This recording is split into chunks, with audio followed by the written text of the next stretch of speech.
میری جان بن گیا ہے، میری جان بن گیا ہے، تیرا نام غوث اعظم میری جان بن گیا ہے، اللہ اللہ میری جان بن گیا ہے، تیرا نام غوث اعظم میری جان بن گیا ہے، تیرا نام غوث اعظم یہ بنا رہا ہے میرے سبھی کام، غوث اعظم یہ بنا رہا ہے میرے سبھی کام، غوث اعظم اور میں گدائے شاہدینہ مجھے کیا غرض کسی سے، میں گدائے شاہدینہ مجھے کیا غرض کسی سے، میری صبح غوث اعظم میری صبح غوث اعظم میری شام غوث اعظم میری صبح غوث اعظم میری شام غوث اعظم میری صبح غوث اعظم میری شام غوث اعظم میری جان بن گیا ہے، تیرا نام غوث اعظم۔ اور یہ ایک شعر ہے، ابھی جب میں آیا ہوں نا تو سلیم صاحب ایک بات کر رہے تھے، یہ اس بات کا سمجھ لیں کہ جواب بھی ہے اور اس بات کی وہ دلیل بھی ہے کہ تو ہے وارث محمد، تیری شان انبیائی۔ میں یہ آپ تھوڑا حیران نہ ہوں، یہ کہیں کبھی جا سکتا ہے کھٹکا ذہن میں، تو رسول کائنات نے فرمایا اولیاء امتی کا انبیاء بنی اسرائیل، میری امت کے جو اولیاء ہیں وہ انبیاء مثل ہیں بنی اسرائیل کے انبیاء، بنی اسرائیل کے انبیاء، تو جو شان ملی وہ شان انبیائی ملی۔ ہر ولی کو جو شان ملتی ہے مصطفیٰ کی امت کے ہر ولی کو، حضور کی اس فرمان کے مطابق اسے انبیاء کی شان نصیب ہوتی ہے، بنی اسرائیل کے انبیاء کی شان نصیب ہوتی ہے، اور پھر انبیاء اور اولیاء ہمارے جو رسول کائنات کی امت کے اولیاء ہیں وہ اولیاء کے مراتب ہیں۔ میں نے میلاد کے حوالے سے جب پروگرام برادر سلیم صاحب کے گھر ہوا تھا تو میں نے آپ سے عرض کیا تھا کہ نجبا ہوتے ہیں، نقبا ہوتے ہیں، پھر ابدال ہوتے ہیں، پھر اس کے بعد اخیار ہوتے ہیں، پھر امت ہوتے ہیں، پھر غوث ہوتے ہیں، اور پھر غوث اعظم ہوتے ہیں۔ تو جس طرح مراتب بڑھتے جائیں گے وہ شان انبیائی بھی بڑھتی چلی جائے گی۔ اب یہ دیکھیں نا، مردوں کو زندہ کرنا نبی کی شان ہے کہ نہیں؟ قرآن کہتا ہے مردوں کو زندہ کرنا نبی، کس نبی کی شان ہے؟ حضرت عیسیٰ علیہ السلام، اور حضرت غوث اعظم رضی اللہ تعالی عنہ نے بھی مردوں کو زندہ فرمایا۔ سمجھ آئے گی؟ اب یہ شان انبیائی، اس لیے اب یہ کھٹکا نہ رہے کہ پتہ نہیں یہ کیا کہتے ہیں، پتہ نہیں یہ کیا کہہ دیا؟ اب یہ دیکھیں کہ تو ہے وارث محمد،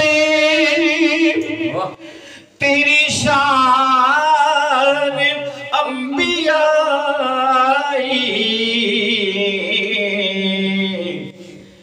تو ہے وارث محمد، تیری شان انبیاء،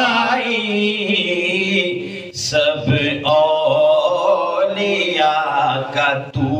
ہی ہے امام غوث اعظم، سب اولیاء کا تو ہی ہے امام غوث اعظم، میری جان بن گیا ہے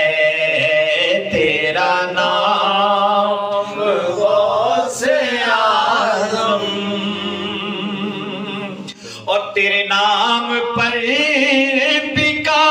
ہوں، میری لاج رکھ لے میرا، تیرے نام پر بکا ہوں، میری لاج رکھ لے میرا، کہ انی سے دو جہاں ہے، کہ انی سے دو جہاں ہے، تیرا نام غوث اعظم، کہ انی سے دو جہاں ہے،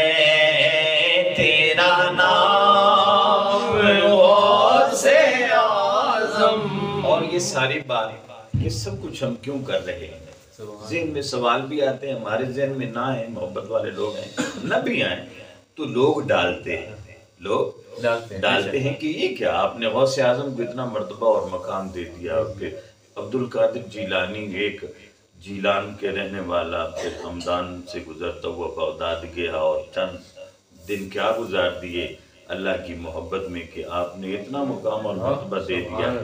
تو یہ ہم نے نہیں دیا، شعر میں میں آپ کو بتا دوں، یہ ہم نے نہیں دیا، یہ دنیا کی کسی ولی نے، حتیٰ کہ نبی نے بھی نہیں دیا، یہ جس نے دیا اسے امام الانبیاء کہتے ہیں، اسے کیا کہتے ہیں؟ امام الانبیاء کہتے ہیں۔ دیکھیے کہ شہ انبیاء نے تجھ کو شہ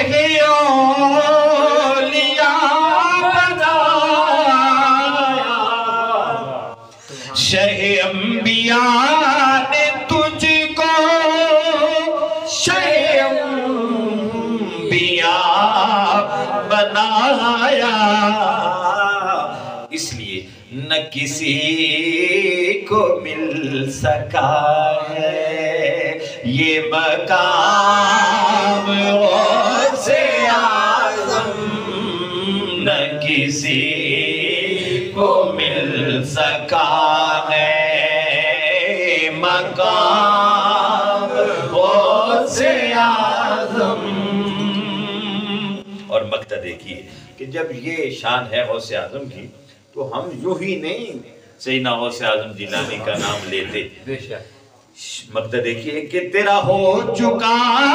ہے الطاف، تو بھی سے کی لاج رکھ لے، تیرا ہو چکا ہے الطاف، تو بھی سے کی لاج رکھ لے، کہ تیرے در سے جڑ گیا ہے، تیرے در سے جڑ گیا ہے یہ غلام غوث اعظم، تیرے در سے جڑ گیا ہے یہ غلام غوث اعظم، جان. جڑنا ہو تو پھر ایسے جڑو کہ میری جان بن گیا ہے تیرا نام غوث اعظم. میری جان بن گیا. اور یہ جان جب بن جاتا ہے تو پھر یہ بنا